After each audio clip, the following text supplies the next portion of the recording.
After today's cabinet meeting, a joint press briefing led by the Finance Ministry was held less than 2 hours ago.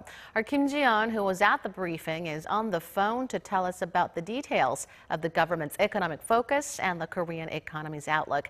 Ji-yeon, fill us in.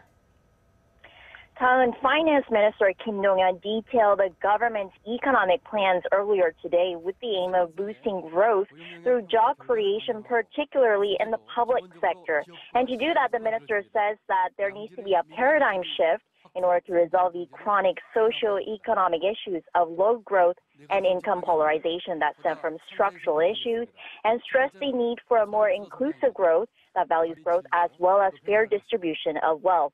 He believes this will become the basis of boosting income and thus spending power of households, laying the foundation for a virtuous economic cycle that boosts employment and domestic consumption of the people-centered economy.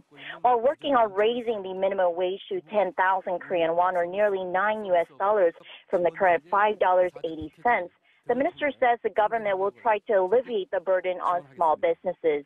He also said the ministry will lower the financial burden for households on housing, medical, and education fees to raise their disposable income.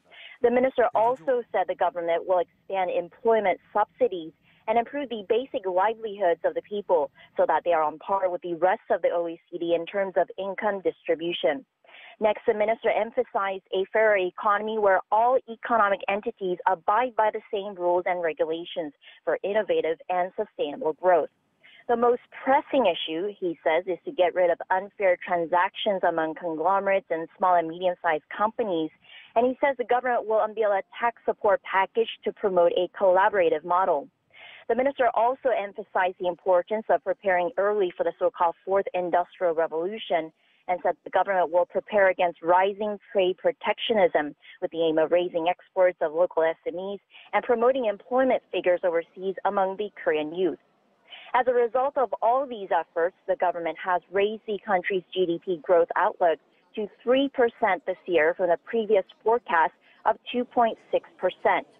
The Finance Ministry's rosy outlook comes on the back of improving exports on the back of global economic recovery, higher yearly employment figures, and higher consumer price growth that's expected to hover near the government's target of 2%.